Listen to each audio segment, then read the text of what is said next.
Ya, kita bersyukur untuk kasih keajaiban Tuhan yang demikian besar dalam kehidupan kita, saudara.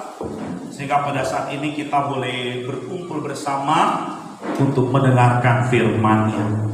Ya, mari kita beri perhatian sungguh kepada pemberitaan firman Tuhan pagi ini, saudara, sehingga menjadi berkat bagi kehidupan kita. Ya, apapun yang menarik perhatian kita selain dari firman Allah, biarlah kita tidak hiraukan, ya, tetapi sungguh perhatian kita terarah kepada pemberitaan ini. Ya, dari Kejadian pasal 39, saudara, ayat yang ke-20 dan 21, itu yang menjadi bahan perenungan untuk kita hari ini. Mari saya ajak kita untuk melihat di kitab Kejadian di pasal 39 ayat 20 dan 21.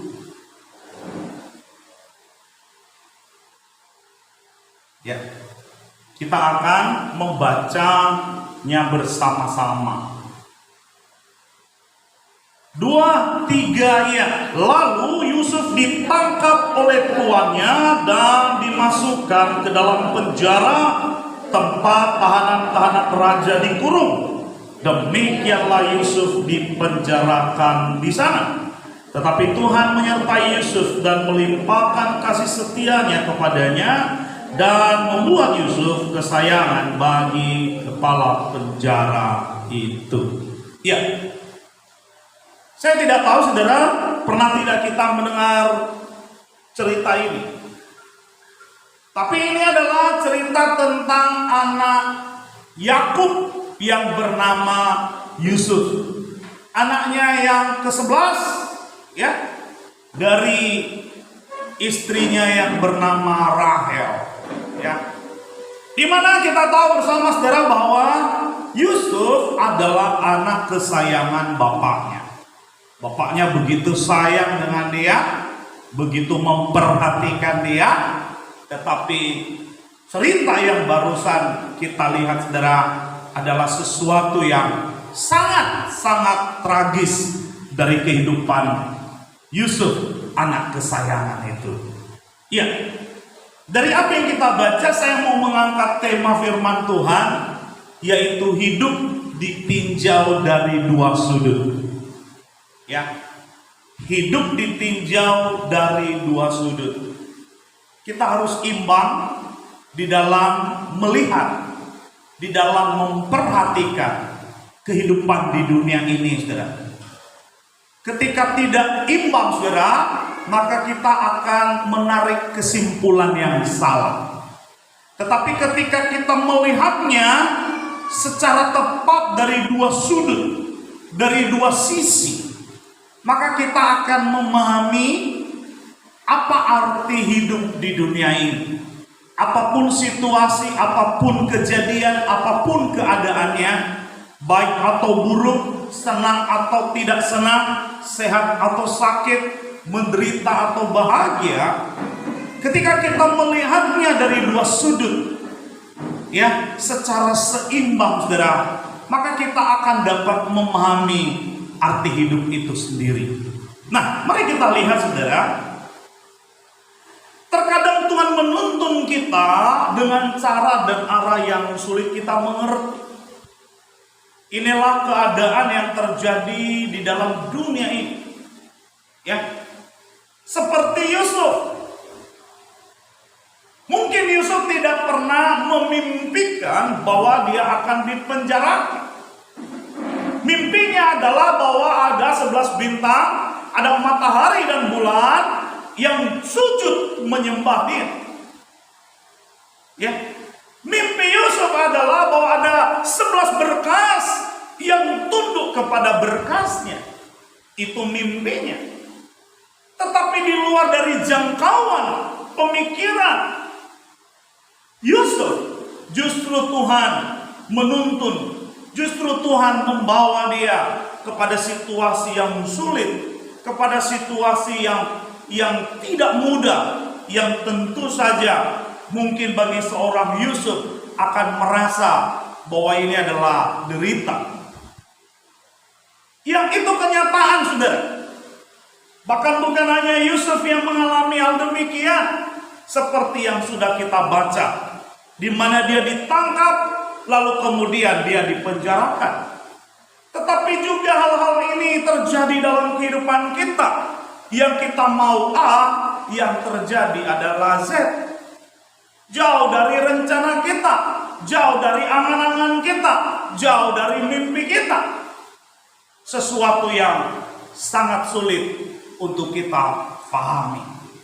Tetapi saudara, meskipun arah yang kita tuju seringkali sulit untuk kita mengerti, tetapi bukan berarti Tuhan salah tuntun kita, Tuhan salah bimbing kita, tidak. Sebab Ia tahu ujung jalan yang akan kita lalui.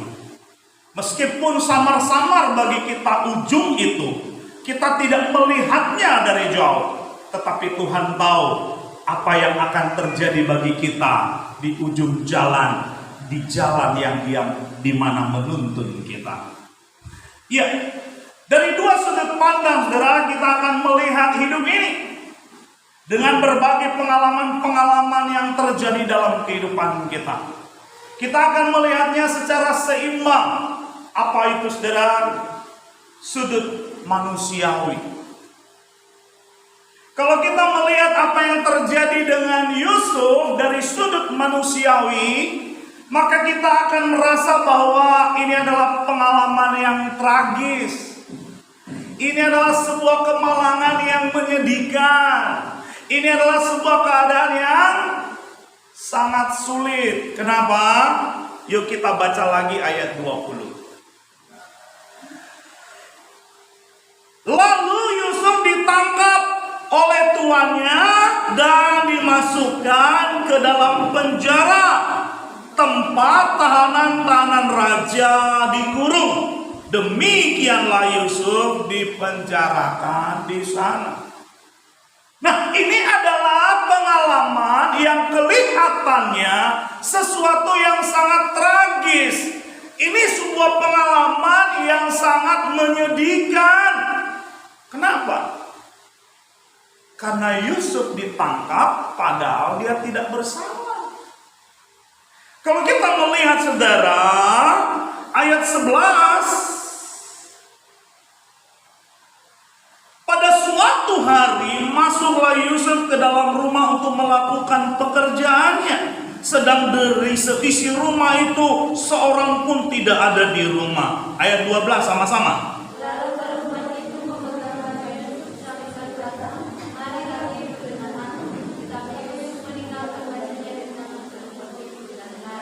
Ya, ketika dilihat perempuan itu bahwa Yusuf meninggalkan bajunya dalam tangannya dan telah lari keluar, ayat 14 sama-sama.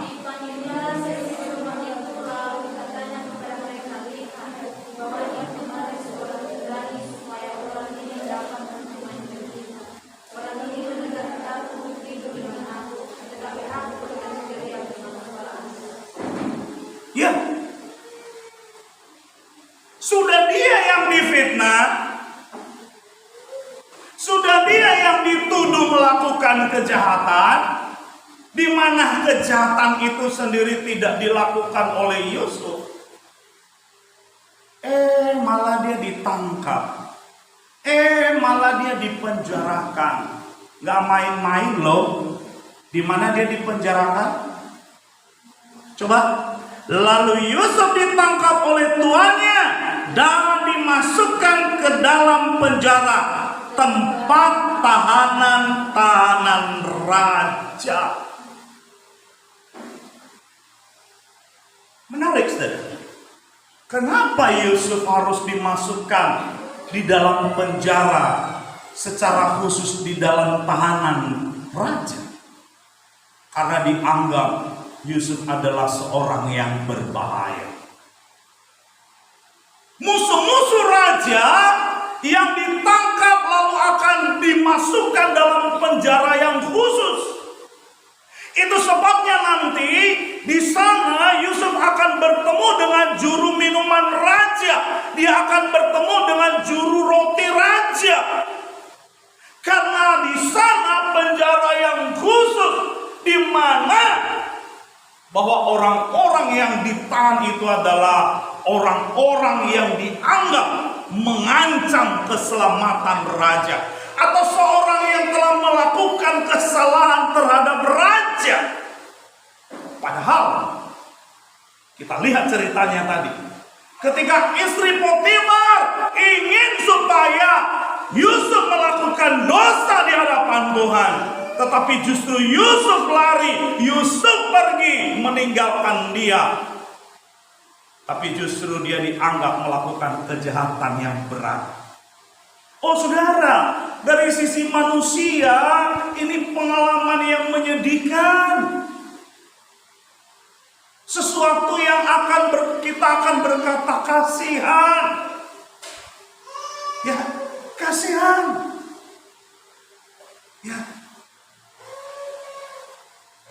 Ini juga saudara, pengalaman ini kelihatannya tidak memberikan harapan sama sekali.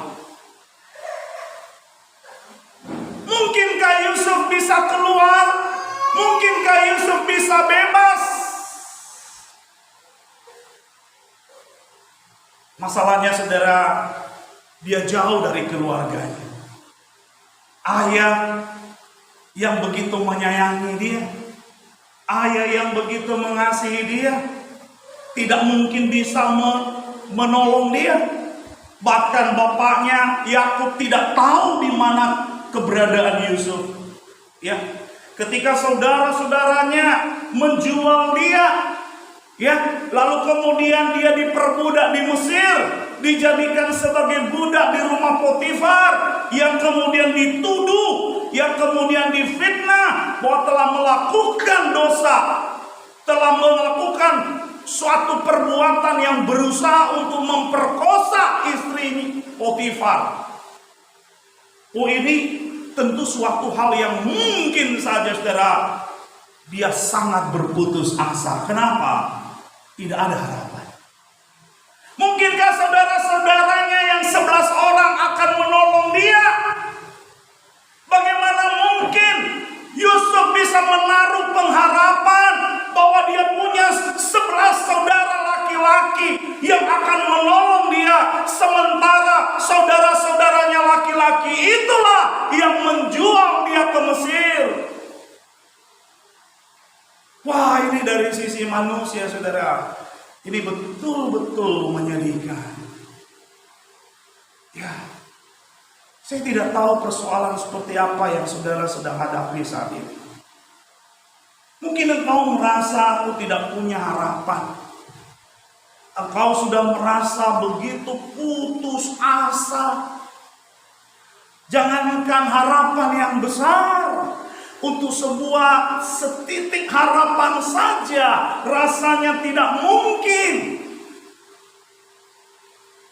Karena kita merasa bahwa dari sisi manusia, apa yang terjadi dalam kehidupan kita, apa yang kita alami, betul-betul sesuatu yang sangat menyedihkan.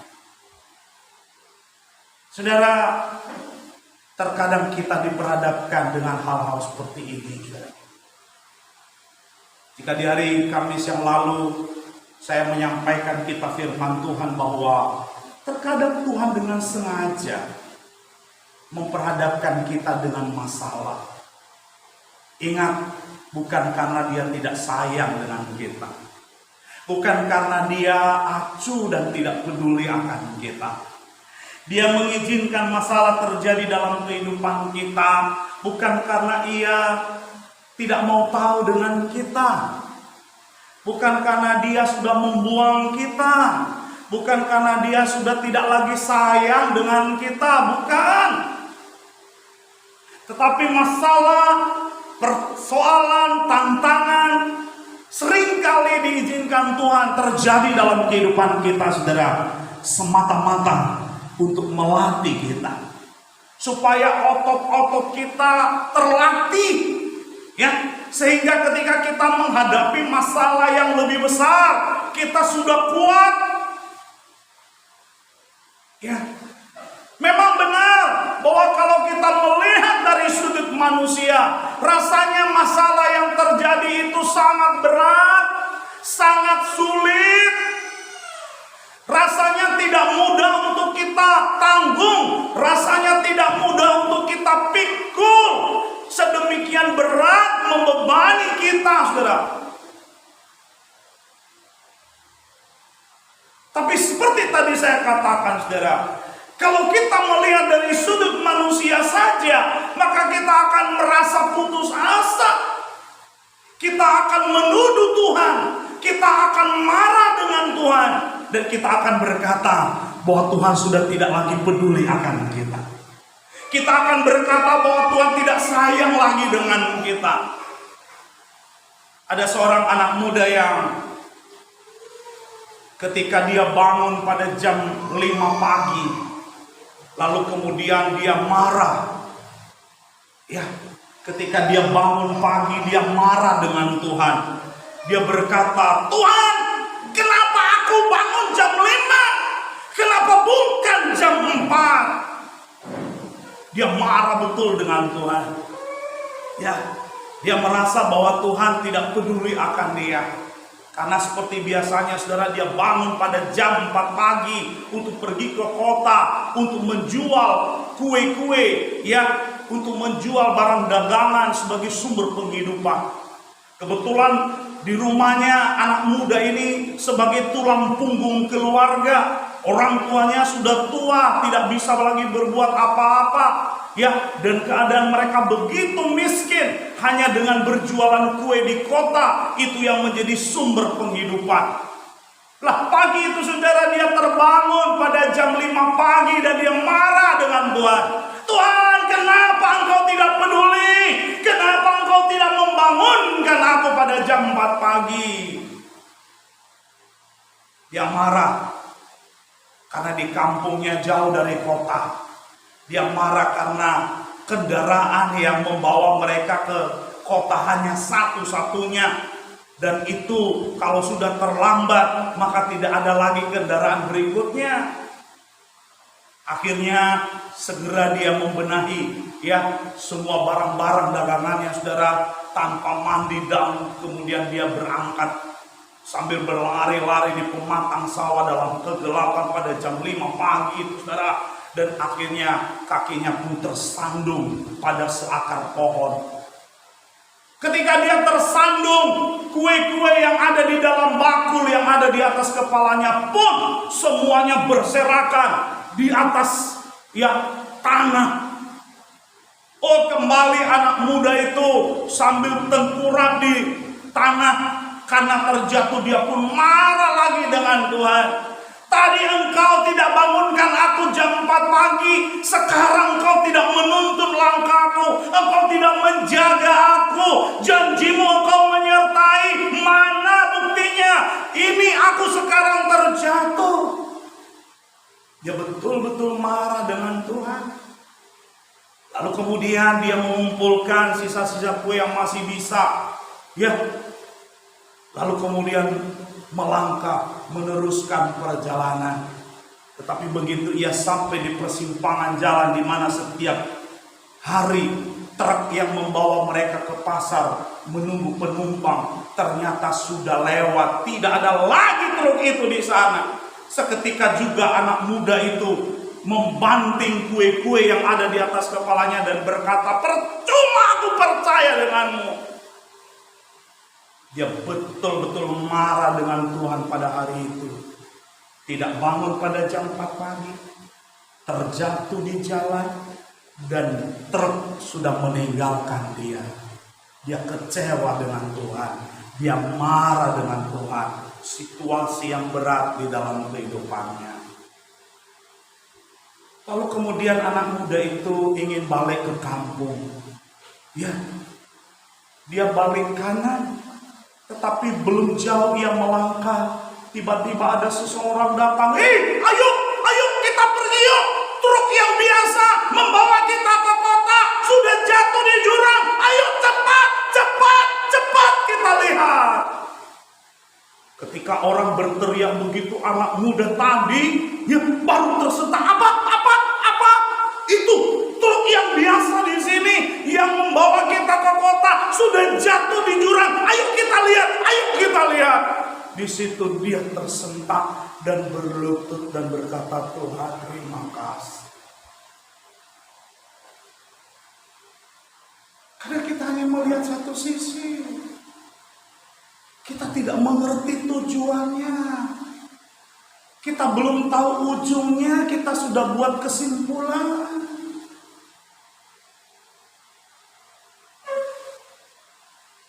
Kita belum lihat seluruhnya. Tapi kita sudah membuat keputusan.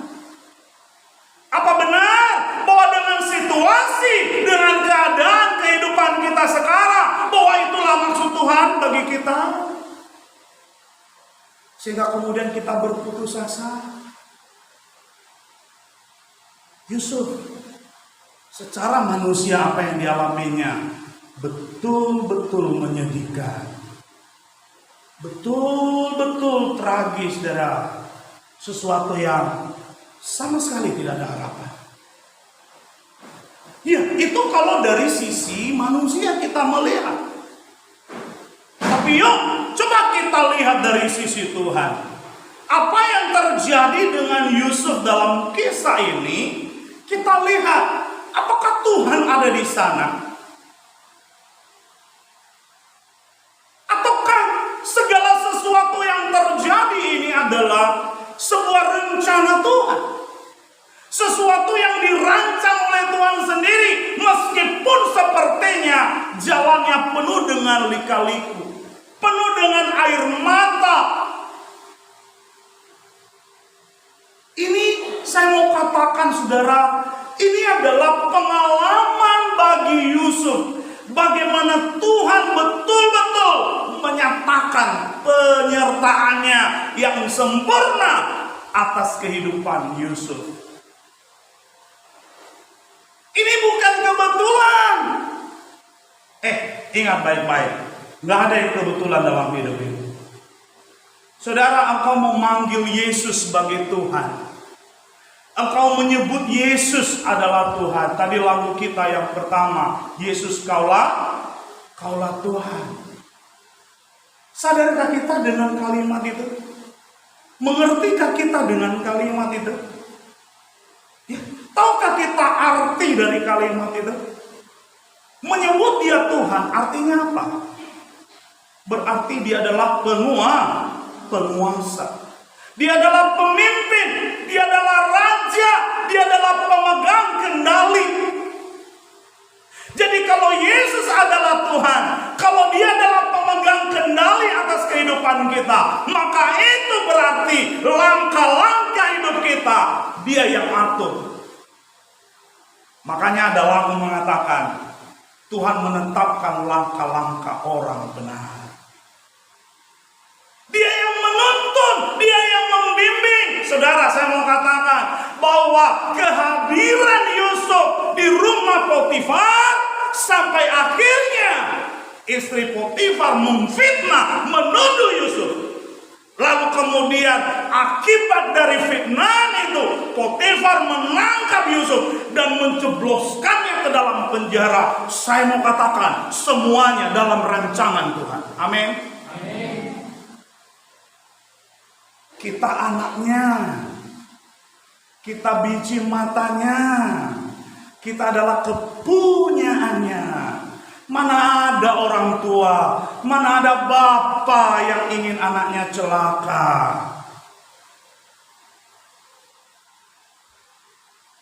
Firman Tuhan berkata, sebab aku mengetahui rancangan-rancangan apa yang ada padaku mengenai kamu. Bukan rancangan kecelakaan, tetapi rancangan damai sejahtera untuk memberikan kita hari depan yang penuh harapan.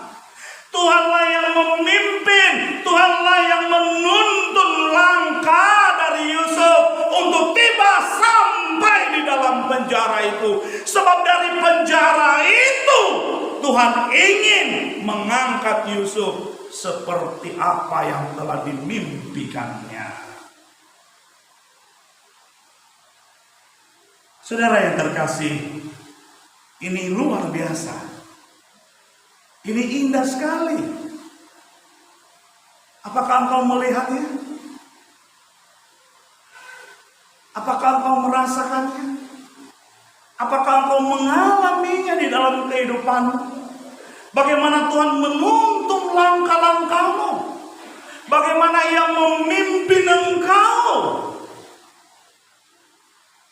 Saudara, jangan hanya melihat dari satu sudut, tapi mari lihat dari dua sudut yang seimbang. Bukan hanya dari sisi manusia, tapi mari lihat dari sisi Tuhan. Kenapa sesuatu terjadi dalam hidup ini, saudara? Adakah maksud Tuhan? Adakah rencananya atas kita? Apa yang dialami oleh Yusuf, saya mau katakan, ini adalah pengalaman penyertaan Tuhan yang luar biasa. Boleh kita berikan tepuk tangan untuk Tuhan? Loh, kok bisa? Ya, ayat yang ke-20. Tetapi Tuhan menyertai Yusuf dan melimpahkan kasih setianya kepadanya. Hei saudara, dalam situasi sulit, engkau dan saya tidak ditinggal sendiri. Dia selalu beserta kita. Ia selalu ada bersama dengan kita. Ia tidak pernah tinggalkan kita. Ada seorang anak Tuhan yang bermimpi. Dalam mimpinya itu, seakan-akan dia sedang berjalan di atas pasir. Ketika dia menjalani kehidupannya penuh dengan sukacita. Gak usah main HP, dengarkan firman Tuhan dengan baik. Ya. Jadi ketika ia menjalani kehidupannya di dalam dunia ini, dia penuh dengan sukacita, dia penuh dengan damai. Ketika ia menoleh ke belakang, ada dua pasang telapak kaki. Tetapi ketika situasi yang sulit, di dalam mimpinya anak Tuhan itu melihat, ketika tantangan demikian berat, ketika kesulitan mendera demikian hebat, ketika derita membuat dia menangis, menjerit. Ketika ia menoleh ke belakang, di atas pasir itu hanya ada sepasang telapak kaki. Anak muda itu, anak Tuhan itu pun berdoa, bertanya apa arti mimpinya itu kepada Tuhan. Dia berkata, Tuhan, dalam mimpiku, ketika hatiku penuh dengan sukacita, segala sesuatunya ada, pekerjaan baik, keluarga baik, semua yang kuperlukan ada. Ketika aku begitu diberkati, di atas pasir itu aku melihat dua pasang telapak kaki. Tetapi ketika aku sedang menghadapi kesulitan, aku mengalami penderitaan, aku hanya melihat sepasang telapak kaki. Lalu Tuhan menjawab doanya itu. Tuhan berkata begini, saudara, anakku, betul. Ketika engkau senang, ketika hatimu damai, sukacita, semua ada. Ketika semua kebutuhanmu semuanya tercukupi, kau menjalani kehidupanmu seperti di atas pasir itu, engkau melihat dua pasang telapak kaki. Yang sepasang itu adalah telapak kakimu, dan yang sepasang lagi adalah telapak kaki. Kita berjalan beriringan, kita berjalan bersama-sama, engkau dan aku. Dan betul juga anakku, bahwa ketika engkau menderita, ketika engkau mengalami tantangan penuh dengan kesulitan, engkau penuh dengan air mata, aku melihat sepasang telapak kaki di atas pasir itu. Dan saya mau katakan, itu adalah telapak kakiku, karena pada waktu itu aku menggendongmu. Terkadang kita merasa lonely. Terkadang kita merasa sendirian, saudara. Yusuf jauh dari keluarga. Yusuf tidak ada di sampingnya orang tua. Adik yang disayanginya Benyamin, sahabat-sahabatnya, kenalan-kenalannya, kerabatnya tidak ada. Di negeri orang yang jauh, entah di mana, tidak diketahui oleh ayahnya. Yusuf sendirian, bahkan bukan hanya sendirian, sekarang ada di dalam penjara. Tapi apakah benar bahwa Yusuf sendirian, saudara? No, dia tidak sendirian. Ada siapa? Ada Tuhan. Jelas Alkitab kita bilang apa? Tetapi Tuhan menyertai Yusuf. Mungkin secara mata jasmani kita tidak bisa melihat dia ada bersama dengan kita. Tetapi dia Bapa yang baik yang tidak pernah mengingkari janjinya. Dia yang berfirman bahwa sekali-kali aku tidak akan meninggalkan engkau. Sekali-kali aku tidak akan membiarkan engkau. Dia yang berjanji tidak akan pernah mengingkari janjinya itu, saudara. Dia akan berserta kita. Itu makanya pemazmur berkata, Tuhan adalah gembalaku, takkan kekurangan aku. Ia membaringkan aku di padang yang berumput hijau. Ia menuntun aku ke air yang tenang. Dan ia menyegarkan jiwaku. Dan sekalipun aku berjalan di dalam lembah kekelaman, aku tidak akan takut bahaya, karena engkau besertaku. Beberapa waktu yang lalu, saudara, saya naik pesawat. Dan ketika naik pesawat itu, di tengah perjalanan, tiba-tiba terjadi badai yang sangat kencang. Itu pengalaman pertama saya, saudara, mengalami badai di pesawat. Sampai betul-betul semua orang tahan nafas. Ada seorang ibu yang ada di sebelah kanan saya, pegang tangan saya. Aduh, Pak. Kenapa? Karena sekali dihentakkan, betul-betul terasa sampai pesawat. Dan sekali dihentakkan ke bawah, kayak apa, mau jantungku mau copot. Jujur waktu itu saya takut. Semua orang histeris, semua orang di dalam pesawat hening, diam. Mungkin sudah ada orang yang berpikir ini hari terakhir hidup. Tiba-tiba dalam keadaan situasi itu, saudara, saya ingat lagu yang saya tulis. Sekalipun ku berjalan dalam lembah kekelaman, namun ku tak takut bahaya, sebab engkau besertaku. Walaupun bumi bergoncang dan langit runtuh lenyap, namun hatiku kan damai tenang, sebab engkau besertaku. Sebab engkau besertaku, Tuhan engkaulah kota bentengku dan gunung batu perlindunganku.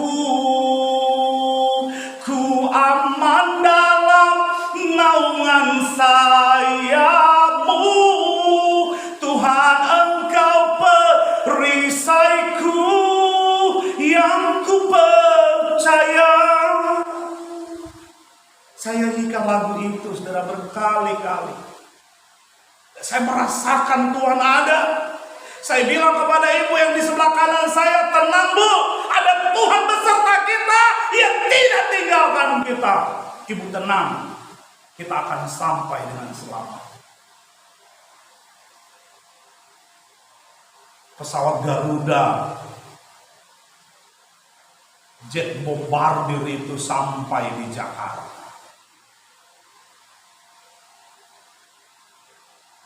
Luar biasa. Luar biasa. Pesawat itu terlambat 15 menit dari waktu pendaratan. Karena dia harus memutar lumayan jauh. Tapi Tuhan menempati janjinya. Tuhan tidak mengingkarinya, saudara. Bahwa dia beserta kita. Saudara, kabar baiknya adalah Tuhan tidak pernah meninggalkan kita. Amin. Kalau kita jujur, kitalah yang sering meninggalkan dia. Dia berkata, sekalipun kamu tidak setia, tapi aku tetap setia. Sudah berapa lama, sudah berapa kali kita meninggalkan Tuhan. Tapi saya mau berkata, berapa kali pun kita tinggalkan dia, dia tidak pernah tinggalkan kita. Amin. Dia beserta kita selalu, saudara. Tahukah saudara, apa arti kata menyertai? Di dalam bahasa Inggris, saudara, di dalam bahasa Yunani, kata menyertai di dalam Alkitab kita diterjemahkan dari kata meta. Meta artinya apa? Meta artinya before. Before. Apa artinya before? Bukan sebelum, tapi artinya ada di depan.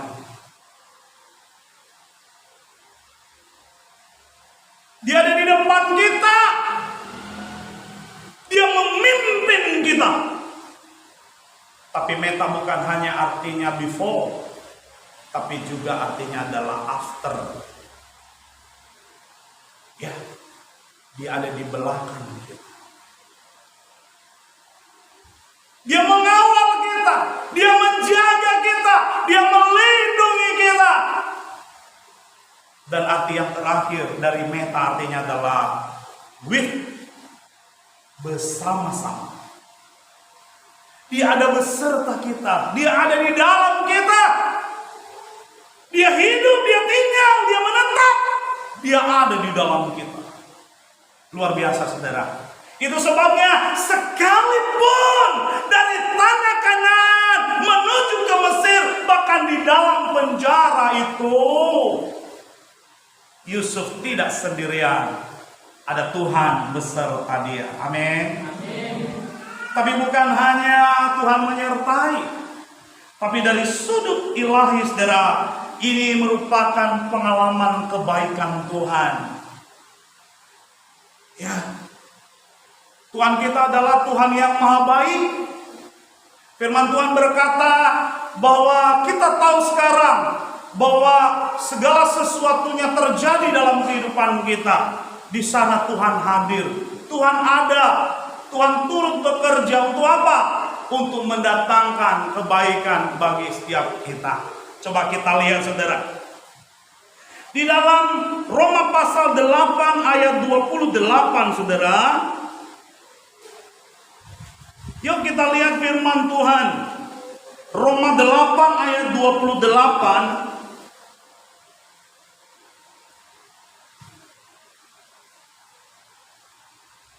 Kita baca sama-sama 2-3 ya. Kita tahu sekarang bahwa Allah turut bekerja dalam segala sesuatu untuk mendatangkan kebaikan bagi mereka yang mengasihi Dia, yaitu bagi mereka yang terpanggil sesuai dengan rencana Allah.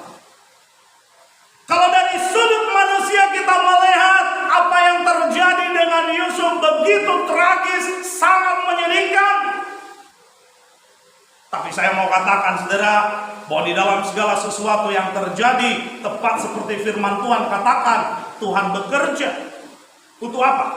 mendatangkan kebaikan. Mungkin dulu kalau kita orang Nias melihat terjadi gempa di tahun 2000 berapa itu? 2005. Orang akan berkata, sudah Tuhan menghukum Nias. Ini Tuhan sudah hukum, Tuhan lagi murka. Ya di kepala kita hanya melihat Tuhan itu Tuhan yang adil, yang hanya menghukum. Ya, ada pepatah mengatakan tiap-tiap apa? Tiap-tiap celaka ada gunanya. Ya. Saya pernah punya teman, gara-gara dia kecelakaan lalu lintas, dia kemudian masuk rumah sakit. Di rumah sakit itu dia ketemu pasangan hidupnya, seorang perawat. Wah, ya kan? Coba kalau enggak kecelakaan, ya kan? Enggak ketemu. Ini yang menarik. Untuk bertemu dengan pasangan hidup, ketemu dengan calon istrinya, harus melalui kecelakaan. Ya, di rumah sakit itu dia 1 bulan, saudara. 1 bulan itulah kemudian dia bertemu dengan si dia. Luar biasa. Ya, mungkin awalnya dia menangis, dia merasa, Tuhan, aduh kenapa celaka Tuhan, aduh sakit Tuhan, Tetapi ketika dia tahu bahwa di balik semua itu ada maksud Tuhan yang hebat, dia bersyukur kepada Tuhan. Beberapa waktu yang lalu ada sekeluarga dari Skotlandia, saudara, mau pindah mengadu nasib di Amerika. Di Skotlandia, keluarga ini adalah keluarga yang miskin, sangat miskin, hanya petani kecil. Ya, mereka hidup susah, hidup dalam penderitaan. Lalu kemudian mereka memutuskan untuk menjual semua harta mereka. Untuk apa? Untuk pindah ke Amerika Serikat. Lalu kemudian saudara, dari hasil penjualan itu mereka pun membeli tiket kapal yang sangat terkenal waktu itu, yaitu kapal Titanic. Kapal mewah, kapal yang akan membawa mereka pergi ke benua Amerika. Mereka punya mimpi, di sana mereka akan hidup, mereka akan bahagia, mereka akan kaya raya, mereka akan berhasil dan sukses. Tetapi seminggu sebelum keberangkatan, anaknya laki-laki mengalami kecelakaan. Kakinya patah. Melihat kejadian itu, saudara, keluarga itu sedih sekali. Ya, sedih sekali. Kenapa? Karena terjadi kecelakaan, kakinya patah. Akhirnya anaknya dirawat di rumah sakit, berharap-harap dalam 2-3 hari sembuh. Ya nggak bisa. Ditanya sama dokter, untuk anak saya ini bisa sembuh dokter, butuh berapa lama? Dokternya bilang ya 3 bulan paling cepat, paling lama 6 bulan.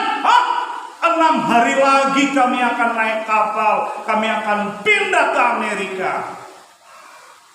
Melihat situasi kejadian demikian, saudara, akhirnya suaminya berkata kepada istrinya, udah, karena kita sudah membeli tiket, kamu dan anak-anak yang lain, kamu berangkat saja. Ya, nanti kalau sudah sembuh anak kita, saya akan susul ke Amerika. Tapi istrinya berkata, saya tidak tahu Amerika, lebih baik kita bersama-sama saja di sini. Tapi suaminya berkata, kita sudah jual tanah, kita sudah membeli tiket, hanguslah tiket itu. Dan akhirnya saudara, mereka buat keputusan yang sangat-sangat membuat hati ini sesak, membuat hati ini harus sedih. Kenapa? Mereka memutuskan untuk tidak berangkat semuanya, menunggu anak itu sembuh. Tapi tahukah saudara apa kejadian selanjutnya? Bukan? Kapal itu dengan sekian ribu orang yang ada di dalamnya karam. Ya, itu kejadiannya. Apakah Tuhan turut bekerja? Yes. Tuhan mau menyatakan kebaikannya kepada mereka. Demikian juga kepada Yusuf. Sekalipun dari sisi manusia itu adalah sesuatu yang sangat tidak baik, tetapi di balik itu Tuhan mau menyatakan betapa baiknya dia kepada Yusuf. Sebab melalui itu dia akan dibawa dan bertemu dengan Firaun. Ini luar biasa. Apakah engkau bisa melihat kebaikan Tuhan di balik masalah yang terjadi? Apakah kamu bisa melihatnya atau kamu hanya bersungut-sungut dan menggerutu? Kenapa dan mengapa dan kenapa?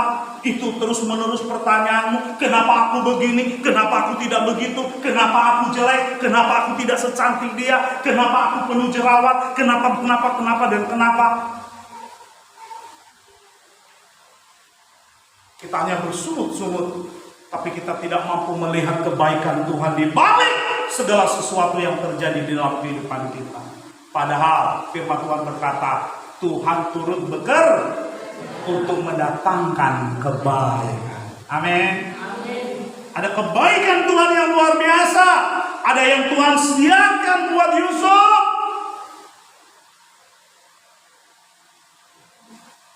Oleh karena itu saudara, mari kita dengan setia jalani proses. Buruk tidaknya yang terjadi, enak tidaknya, jalani saja, lalui saja bersama dengan Tuhan. Dia ada di sana. Ingat, dia Bapa yang baik. Dan karena dia Bapa yang baik, dia tahu memberi yang baik bagi anak-anaknya. Tuhan tidak punya stok yang jahat untuk kita.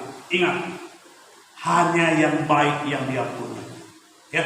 Berikutnya saudara, ini merupakan pengalaman kuasa dan rencana Tuhan yang demikian hebat bagi Yusuf. Tuhan memegang kuasa, Tuhan memegang kendali. Dia yang mengatur hidup Yusuf, bukan Potifar, bukan saudara-saudaranya. Dia punya rencana yang indah. Demikian juga untuk kita. Bukan hanya untuk Yusuf. Tuhan punya rencana yang indah untuk setiap kita. Apakah engkau mengimaninya? Apakah saudara percaya akan hal itu? Apakah engkau melihat rencana Tuhan yang besar itu dalam hidupmu? Ini yang perlu kita imani saudara, supaya terjadi dalam kehidupan kita. Coba kita lihat saudara, kita kembali ke Kejadian pasal 39 tadi.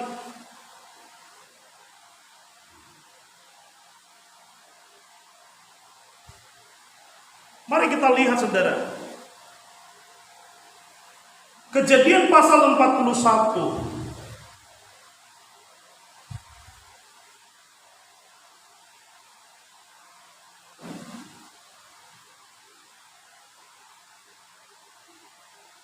Kejadian pasal 41.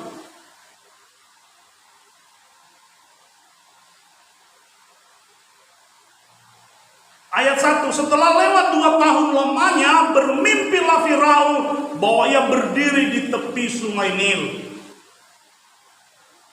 Ayat 14, kemudian Firaun menyuruh memanggil Yusuf, segeralah ia dikeluarkan dari tutupan.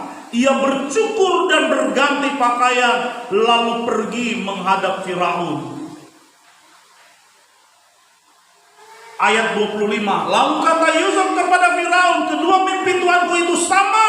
Allah telah memberitahukan kepada Tuanku Firaun apa yang hendak dilakukannya.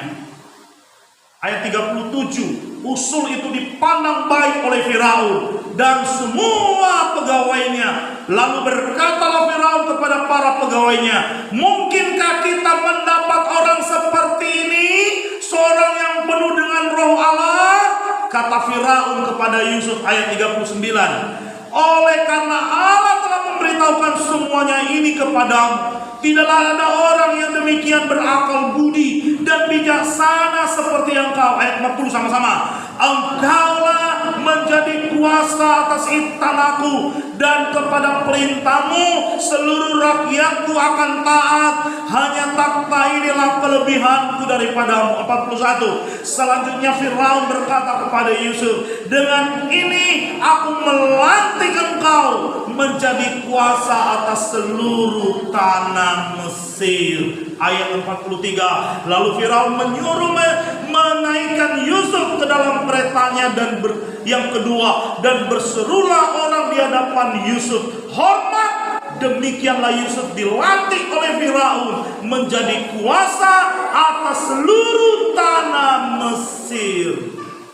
Ayat 44, berkatalah Firaun kepada Yusuf, akulah Firaun, tetapi tidak setaumu, seorang pun tidak boleh bergerak di seluruh tanah Mesir.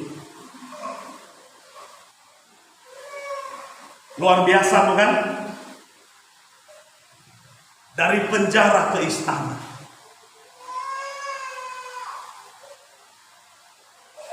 Dari ketragisan menjadi sebuah kebahagiaan. Mampukah kita melihat campur tangan Tuhan di dalam kehidupan kita?